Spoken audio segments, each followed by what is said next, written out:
தயாரிப்புகள் தமிழ் திரை சேனல்.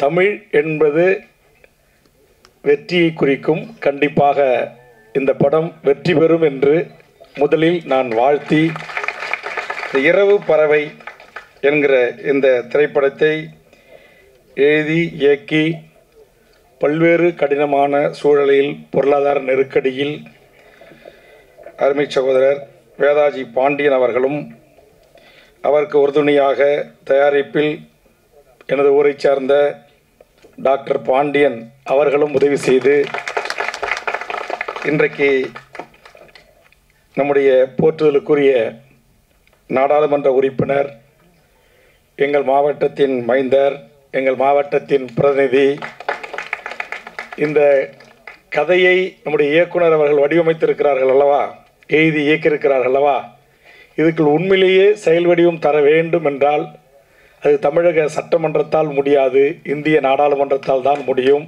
அதை செய்யக்கூடியவராக இருக்கக்கூடிய அண்ணன் விடுதலை சிறுத்தைகளின் தலைவர் என் அன்புக்குரிய அண்ணன் திருமாவளவன் அவர்களையும், வருகை தந்து இருக்கின்ற திரைப்பட இயக்குனர் அரவிந்த் ராஜ் அவர்களையும், கலை மாமணி,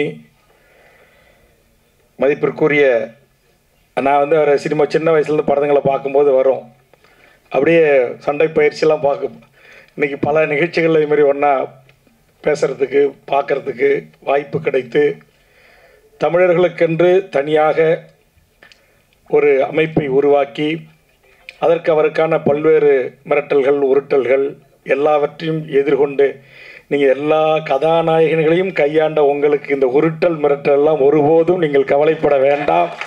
அண்ணன் ஜாக்குவார் தங்கம் அவர்களே, நீங்கள் இந்த மண்ணின் மைந்தன், பச்சை தமிழன், உங்கள் அருகாமையில் இருப்பது விடுதலை சிறுத்தைகளின் தலைவர் அண்ணன் திருமா அவர்கள்.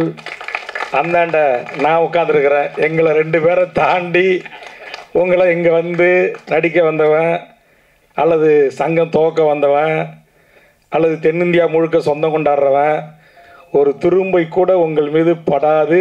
நீங்கள் கவலையே பட வேண்டாம், அச்சமே பட வேண்டாம்.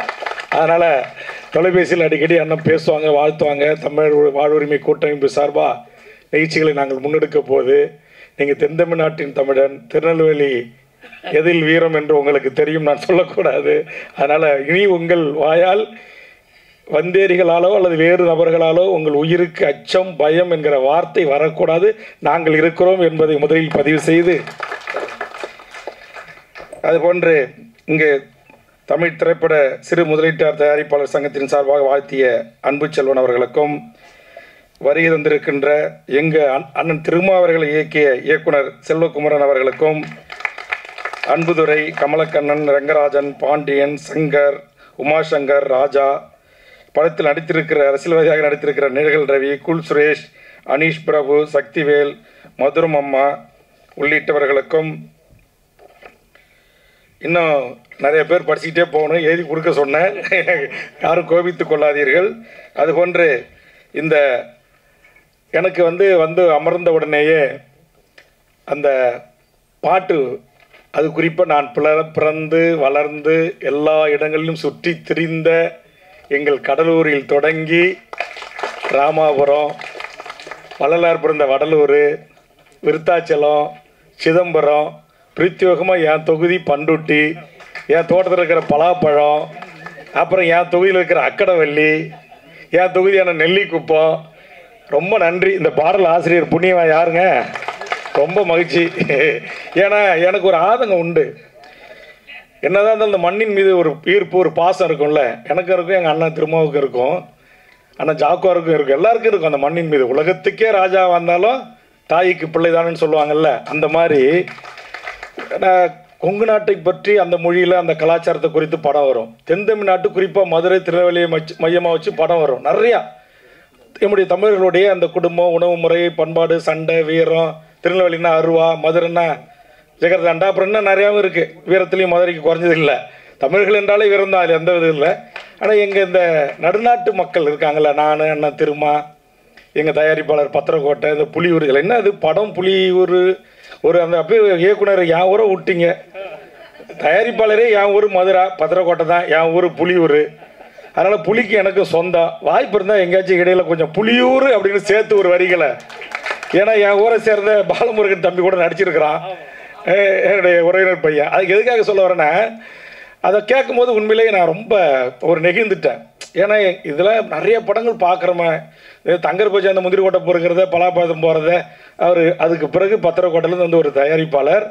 நம்முடைய இயக்குனருக்கு வந்து சொந்த ஊர் ராமநாதபுரம். அவரை அந்த ராமநாதபுரம் சொந்த ஊருக்காரங்களுக்கு தான் தெரியும் அந்த படகுல வர்ற மீனவர்கள், அவங்க அந்த புலிகள் அல்லது காயம்பட்ட போராளிகள் ஈழ உறவுகளை எப்படி பத்திரமா பாதுகாத்து அடைகாத்து கொண்டு வந்து இங்கே கரை சேர்க்கிறாங்க. அதற்கு அவங்க சந்தித்த வழக்குகள், பொய் வழக்குகள், புனையப்பட்ட பல்வேறு கதைகள். ஆக அந்த திரைக்கதை அவர் சொன்ன உடனேயே நான் வந்து கண்டிப்பாக ஈழம் சார்ந்த, அதுவும் குறிப்பாக அகதிகள் என்று சொல்லக்கூடாது, எங்கள் தொப்புள் குடி உறவுகள். ஆனால் இந்த சென்சாருக்காக என்ன செஞ்சுருக்காருன்னா, இந்திய வம்சவழி தமிழர்கள் இங்கே வர்ற மாதிரின்னு சொல்லியிருக்கிறாரு. அது இந்திய வம்சவழி தமிழர்களை காட்டிலும் அந்த மண்ணின் பூர்வீக குடி மக்களான என் ஈழத்து உறவுகள் தான் படகுகளிலே இங்கே வந்து போராளிகளாகவும், கரும்புலிகளாகவும், கடற்புலிகளாகவும், வான்புலிகளாகவும், உலகத்தில் எந்த ஒரு இனத்தின் விடுதலை போராட்டமும் இத்தனை படைகளையும் கொண்டு, வான்புலிகள் என்று சொல்லக்கூடிய விமானப்படை, தரப்படை, கப்பல் படை என்று அத்தனை படை கொண்டு ஒரு விடுதலை போராட்ட இயக்கம் உலக அரங்கில் விடுதலைக்கு போராடியது என்று சொன்னால் அது எம் தமிழீழ தேசிய தலைவர் மேதகு வேலுப்பிள்ளை பிரபாகரன் என்கிற மகத்தான தலைவன் தலைமையிலான அந்த விடுதலை புலிகளின் இயக்கம். ஆக அந்த இயக்கம் அந்த மண்ணில் ஒரு சுதந்திர தமிழ் ஈழத்திற்காக, அந்த தாகத்திற்காக 50,000 போராளிகள் அந்த மண்ணில் விதையாக விழுந்திருக்கிறார்கள். ஒரே நாளில் ஒரே வாரத்தில் 1,76,000க்கு மேற்பட்ட மக்கள் கொல்லப்பட்டிருக்கிறார்கள். நேற்றைய முன்தினம்தான் இதை குறித்து செஞ்சியிலே பல்லாயிரக்கணக்கான உறவுகளை திரட்டி இதற்கான ஒரு நினைவேந்தலை நான் நடத்திய போது வேதனையின் உச்சமாக சில வார்த்தைகளை நான் அந்த நிகழ்விலே பேசினேன். வந்த உடனே அண்ணன் திருமாவளவோடு அதை குறித்து நான் பகிர்ந்து கொண்டேன். இன்றைய தமிழ்நாடு முதலமைச்சரிடத்தில் 4 ஆண்டு காலம் தொடர்ந்து சட்டமன்றத்தில் வலியுறுத்தியிருக்கிறேன். அப்படிப்பட்ட அந்த கருத்து தான் இங்கே வாழ்கின்ற எமது தொப்புள்குடி உறவுகளான ஈழ உறவுகள் ஒரு 2 சென்ட் 1 சென்ட் 1/4 சென்ட் நிலம் வாங்கி தங்கள் பேரில் பதிவு செய்ய முடியாது. உழைச்சி ஒரு இருசக்கர வாகனம் வாங்க முடியாது. இங்கே படித்து இங்கே நம்மளை இந்தியாவிலேயே பிறந்து இன்றைக்கு கல்லூரி படிப்பை முடித்து இன்றைக்கு விளையாட்டு வீரனாக திகழ்ந்தால் எல்லா 7 மெடல் வாங்கியிருக்குது ஒரு ஈழத்து சகோதரி குழந்தை. ஆனால் தெற்காசியாவில் போய் விளையாடுறதுக்கு பாஸ்போர்ட் கிடையாது, அனுமதி இல்லை. காரணம், அவர்கள் அகதி. நானும் விடுதலை சிறுத்தைகளின் தலைவரான திருமா அவர்களுடைய சார்பாக சட்டமன்ற உறுப்பினராக வந்தவர்கள் தான். மாண்புமிகு கலைஞர் அவர்கள் இருந்தபோது நாங்கள் அவரிடத்திலே வலியுறுத்தி, நான் தொடர்ந்து சட்டமன்றத்தில் பேசி, இங்கு துவக்கப்பள்ளி கூட படிப்பதற்கு ஆரம்ப கட்டத்தில் அனுமதி இல்லை, உயர்நிலை பள்ளிக்கு போக முடியாது, உயர்கல்விக்கு வழி கிடையாது, பன்றி குடிசைகளோட கேவலமாக இருக்கும் அந்த குடிசைகள், அவர்களுக்கு அடிப்படை வசதிகள், கட்டமைப்புகள், அதை அத்தனையும் கொஞ்சம் கொஞ்சமாக சட்டமன்றத்தில் போராடி ஒரு மக்களால் தேர்ந்தெடுக்கப்பட்ட தமிழக அரசு இங்கு வாழ்கின்ற எமது உறவுகளுக்கு இந்த கூட்டத்தில் கூட என் கோரிக்கை ஏற்கப்பட்டு மாண்புமிகு தமிழக முதலமைச்சர்களால் ஈழ அகதிகள் குடியிருப்பு என்று சொல்லக்கூடியதை மாற்றி அமைத்து அவர்களுக்கு 3000 வீடுகளுக்கான அறிவிப்பு வெளியிட்டிருக்கிறார்கள். இப்போ பல்லாயிரக்கணக்கான வீடுகள் தமிழ்நாடு முழுவதும் இவர்கள் வாழ்கின்ற இடங்களில் கட்டி தந்து கொண்டிருக்கிறோம். அதில் கூட எனக்கு திருப்தி இல்லை. நான் ஆய்வுக்கு போன எல்லா கலெக்டர் ஆஃபீஸெல்லாம் கூட்டுக்கிட்டு அவர் கழிவு வரைய வெளியில் வச்சுருப்பாங்க. நான் சொன்ன ஒரு வயது வந்த பெண் அல்லது ஒரு இந்த பேய் பிசாசுக்கு பயப்படுற ஒரு வயது பொண்ணு, ஒரு சின்ன பையன் எப்படிங்க 12 மணி 2 மணிக்கு வெளியில் வந்து அவன் டாய்லெட்டை பயன்படுத்த முடியும்? கட்டி கொடுக்க தான் கட்டி கொடுக்குறீங்க, இன்னும் ஒரு 10 அடி சதுரடி கொஞ்சம் பெரிதாக கட்டி கொடுக்கக்கூடாதுன்னு அதற்கு ஒரு பரிந்துரையும் நான் செய்தேன். நான் எதற்காக இதையெல்லாம் சொல்லுகிறேன் என்று சொன்னால், இன்றைக்கு இங்கு வாழ்கிற இந்த மக்கள், அவருடைய தொப்புள் குடி உறவுகள் உலகம் முழுவதும் வாழ்கின்றார்கள். கனடாவில் ஒரு ஈழத்தமிழர் இன்றைக்கு அமைச்சராக பதவியேற்றிருக்கிறார். இந்த நேரத்தில் அவருக்கு நான் வாழ்த்துக்களை இந்த நிகழ்ச்சியின் சார்பாக சொல்லுகிறேன். நாடாளுமன்ற உறுப்பினர்களாக பல உயர்ந்த பதவிகளை வைக்கிறார்கள். ஆனால் இந்தியா எமது தாய்நாடு, பன்னெடுங்காலத்திற்கு முன்பு கடல்கோளால் பிரிக்கப்பட்ட என் ஈழம் என்கிற ஒரு தேசம், அந்த தேசத்தின் உறவுகள் இந்த மண்ணில் எவ்வளவு வலியோடு வேதனையோடு வாழ்ந்து கொண்டிருக்கிறார்கள். இன்றைக்கும் காலையில் 10 மணிக்கு வெளியில் வேலைக்கு போயிட்டு மாலை 6 மணிக்குள்ளே சிறப்பு முகாம்களுக்கு திரும்பலை அப்படின்னா கியூ பிரான்ச் அடுத்த நிமிஷம் அங்கே போய் நிற்பாங்க. இதையெல்லாம் நான் கூட அண்ணன் திருமாகிட்ட வழியோடு சொன்னேன். 11 முறை இந்த மக்கள் படுகின்ற துன்பம் துயரங்களை குறித்து நான் இந்த நாட்டுடைய முதலமைச்சரை சந்தித்து கடந்த சில மாதங்களில் பேசியிருக்கிறேன். சமீபத்தில் ஒரு 6 பேர் கைது செய்யப்பட்டிருக்கிறாங்க. அவர்கள் செய்த குற்றம் பாஸ்போர்ட் இல்லாமல் வந்தது, படகுகளில் வந்தது. இந்த கதையின் கரு அப்போ ஒத்து போகுது. அவர் இது கதை இயக்குனர் என்கிட்ட அந்த கதையும் சொல்லலை, என்ன இதுமாரி ஈழம் சார்ந்த ஒரு படம் அப்படின்னாரு. நேற்றுக்கு தான் நான் ரொம்ப கோபமாக உணர்ச்சி வயப்பட்டு அந்த மேடையில் பேசினேன். முதலமைச்சருக்கு வேண்டுகோள் வைத்தேன். தனித்தமிழ் ஈழம்தான் ஒற்றை தீர்வு என்கிற ஒரு சட்டமன்ற தீர்மானமும் உலகம் முழுவதும் வாழ்கின்ற ஈழ உறவுகள்கிட்ட, தமிழ்நாட்டில் இலங்கையில் யாழ்மண்ணில் வாழ்கின்ற அந்த உறவுகள்கிட்டையும் நீங்கள் ஒரு பொது வாக்கெடுப்பை ஐக்கிய நாடு சபையினூடாக நடத்தி அந்த மக்களுக்கான ஒரு சுதந்திர தனித்தமிழ் ஈழ அரசை உருவாக்கி தருவதற்கு மாண்புமிகு முதலமைச்சர் தலைமையிலான 40 நாடாளுமன்ற உறுப்பினர்களும் டெல்லிக்குரிய நெருக்கடியை தர வேண்டும். அண்ணன் திருமா அதற்கு வழிகாட்ட வேண்டும், தலைமையேற்க வேண்டும். இதை கருத்தைத்தான் நேற்றைய கூட்டத்தில் நான் பேசினேன். அது இன்னைக்கு அப்படியே வந்து பொருந்தது. இந்த கதையும் அதுதான். அதுக்கு பிறகு நான் சொன்னேன் 5 சொன்னேன். அதில் ஹைலைட்டாக நான் சொன்னது இந்த தீர்மானம். திருச்சியில் ஒரு சிறப்பு முகாம் இருக்குது. ஏற்கனவே பல முகாம்களை நான் அண்ணன் எல்லாம் அப்போ நான் இருந்த பாமக எல்லா கட்சியும் சேர்ந்து போராடி பல சிறப்பு முகாமில் மூடிட்டோம். ஆனால் இன்றைக்கி ஒரு சிறப்பு முகாம் அங்கே இருக்குது. அதை மூடணும். அவங்க மூடிட்டு அவங்க விரும்புகிற நாடுகளுக்கு உலகம் முழுவதும் என் ஈழ உறவுகள் உட்காந்துருக்காங்க. அவங்க அரவணைத்து அன்பு பாராட்டிருக்காங்க. லண்டன் ஏற்றுக்கிறான், அமெரிக்கா ஏற்றுக்கிறான், ஆஸ்திரேலியா ஏற்றுக்கிறான், உலகத்தில் எல்லா நாடுகளும் ஏற்றுக்கிறான். அந்த நாட்டு குடிமகனாக இருக்கிறான், வேலை கிடைக்கலன்னா சம்பளம் கொடுக்குறான், வீடு வாடகை இல்லாமல் கொடுக்குறான், எல்லா உதவிகளும் செய்கிறான். ஆனால் என் தொப்புள் கொடி உறவு என்று நம்ம பேசுகிறோம். பக்கத்தில் 10 மைல் தூரத்தில் இருக்கிற என் உறவுகள் இந்த மண்ணில் எவ்வளவு வலியோட வேதனையோடு இருக்கிறாங்க. இன்னமும் தமிழ்நாட்டுடைய காவல்துறை உளவு பிரிவு, கியூ பிரிவு கண்காணிப்பின் கீழ் தான் அவர்கள் வாழ்கிறார்கள். இன்னமும் என் ஈழத்து உறவுகளுக்காக நான் கடந்த சட்டமன்ற கூட்டத்தொடரில் கவன ஈர்ப்பு கொண்டு வந்து 20 நிமிடம் போராடி பேசியிருக்கிறேன். ஒன்றிய அரசு மருத்துவம் படிப்பதற்கு என் ஈழத்து உறவுகளை அனுமதிக்கவில்லை, இன்னும் அனுமதிக்கலை. இப்போ குறிஞ்சிப்பாடிலாம் வருதுனால சொல்கிறேன். ஒரு பெண் புள்ள எம்டெக் படித்த பொண்ணு, அந்த பொண்ணு ஒரு 2 சென்ட் இந்த விதிகளை தெரியாமல் ஒரு 2 சென்ட் நிலம் வாங்கிறதுக்கு அது ஒரு அக்ரிமெண்ட் போட்டாங்க. இதை பக்கத்தில் இருந்த யாரோ ஒருத்தன் அரசுக்கு போட்டு கொடுத்து அந்த பெண்ணையும் அவங்க அப்பாவையும் 55 நாள் சிறை பிடிச்சிருக்கிறாங்க. சிறையில் இருக்காங்க, கடலூர் சிறையில். அவங்க செய்த குற்றம் என்ன? அவர்கள் உழைத்து சம்பாதித்து ஒரு 2 சென்ட் சொந்தமாக வாங்கி ஒரு வீடு கட்டிக்கலான்னு ஆசைப்பட்டது குற்றமா? நான் கேட்கிறேன். இங்கே உலகத்தின் பல்வேறு நாடுகளை சார்ந்தவர்கள் இங்கு மாடா மாளிகை, கோடா கோபுரம் கட்டி வாழ்கிறார்கள். என்னுடைய சொந்த பகுதியான நீலகிரி மாற்றான் கைக்கு சென்று கொண்டிருக்கிறது. எங்களுடைய வணிகம், எங்களுடைய உற்பத்தி, எங்களுடைய தொழில், எங்களுடைய பண்பாடு, கலை, கலாச்சாரம், நாகரிகம், தொன்மை, வரலாறு, இலக்கியம், இலக்கணம் எல்லாம் இன்றைக்கு கொஞ்சம் கொஞ்சமாக மற்றவர்கள் கைப்பற்றி கொண்டிருக்கிறார்கள். எல்லாவற்றையும் நாங்கள் இழந்து கொண்டிருக்கிறோம். ஆக எல்லாவற்றையும் இழந்து அவர்களுக்கு வீடு இல்லையா, வாசல் இல்லையா, நிலம் இல்லையா, காணி இல்லையா, உறவுகள் இல்லையா, எப்படி வாழ்ந்த எம் இனம், அந்த இனம் இங்கு வந்து இவ்வளவு ஒரு துன்பத்தோடு துயரத்தோடு வாழ்கின்ற இந்த வழிகளை எல்லாம் எடுத்து பல திரைப்படங்கள் வெளியிடுவதற்கு முயற்சித்த போது ஒன்றிய அரசு சென்சார் நிறுவனம் தடை செய்தது, தடுத்து வைத்தது. கண்டிப்பாக இதற்கு சென்சார் வாங்கியாச்சு. நான் வந்த உடனே பக்கத்தில் இருந்த நம்ம தயாரிப்பாளர் கேட்டேன், வாங்கியாச்சு அப்படின்னாரு. எனக்கு கொஞ்சம் விசாரிச்சு சொல்கிறேன் அப்படின்னாரு. ஏன்னா நான் அண்ணன் திரும்பவும் ஏற்கனவே இதே இடத்துல ஒரு படத்துக்கு வந்தேன். அந்த இயக்குனர் பட்ட வலிகள் வேதனைகளுக்காக, ஆமாம் தோழர் சேகோரா, அதற்காக நாங்கள் முற்றுகை போராட்டம் நடத்துகிறோம் நாங்கள் 2 பேரும் அப்படின்னு அண்ணங்கிட்ட அனுமதி வாங்கி நான் அறிவித்தேன். நான் எதுக்கு நான் சொல்ல வரேன்னா, அப்படி நம்முடைய வழிகளை, நம்முடைய வேதனைகளை, நம்முடைய வாழ்வியலை, நம்முடைய பண்பாட்டை, கலை, கலாச்சாரத்தை அதையெல்லாம் சொல்லும் போது இங்கே ஒன்றிய அரசு அதிகாரிகளால் அனுமதி மறுக்கப்படுகிறது. ஆக அந்த மக்கள் படுகிற அந்த துன்பம், அதைத்தான் நேற்றுக்கு நான் 5 சொன்ன முதலமைச்சருக்கு. நீங்கள் என்ன கூட நிறைய பேர் நண்பர்களே, ஒரு சீட்டு வாங்கிட்டு போய் அங்கே நிற்கிறாரு, திரும்ப 2 எம்பிக்கு போய் நிற்கிறாரு, 4 எம்எல்ஏக்கு போய் நிற்கிறாரு அப்படின்றாங்க.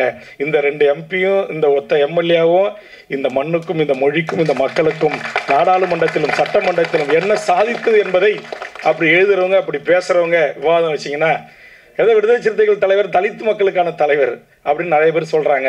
இந்தியாவில் இருக்கிற கிட்டத்தட்ட 90 கோடி, இன்னைக்கு 140 கோடி மக்கள் தொகையில் 80% மேல் இருக்கிற ஓபிசி மக்களுடைய இடஒதுக்கீட்டுக்காக முதல் குரல் கொடுத்த ஒரு ஓபிசி சாராத ஒரு தலைவன் அண்ணன் திருமாவளவன்.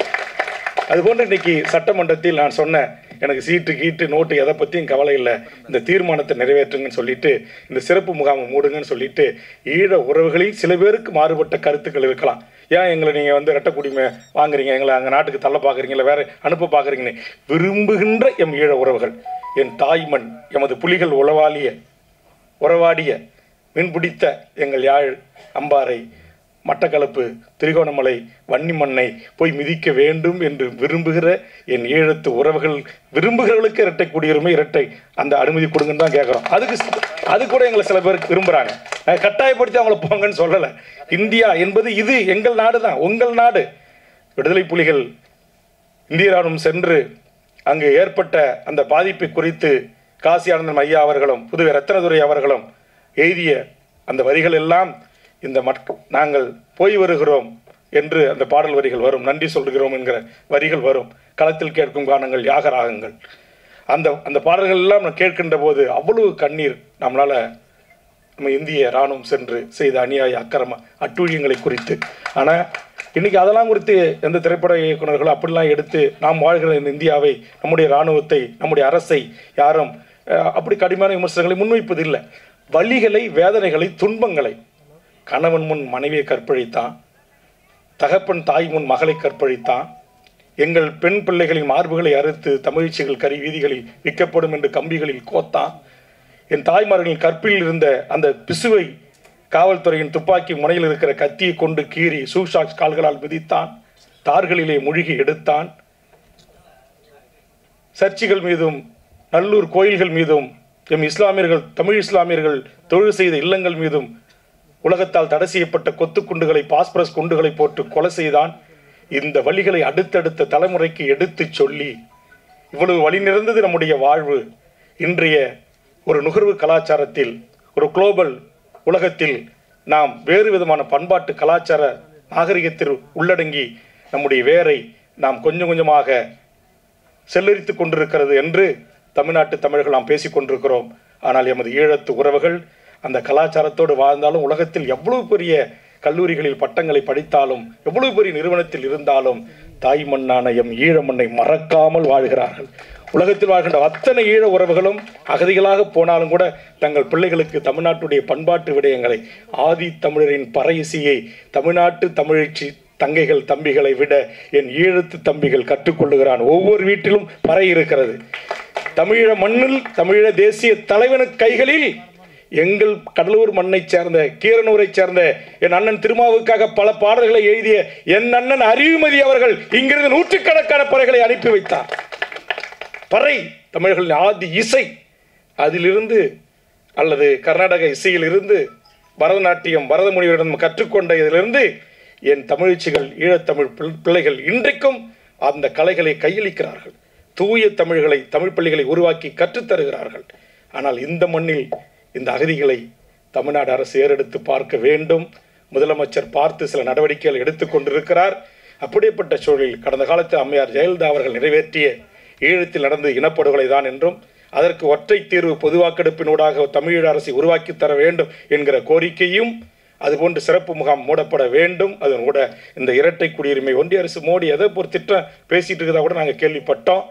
தனி அமைச்சர்கள்லாம் உருவாக்குவோம், நாங்கள் பார்த்துப்போம் அப்படின்லாம் சொன்னாங்க.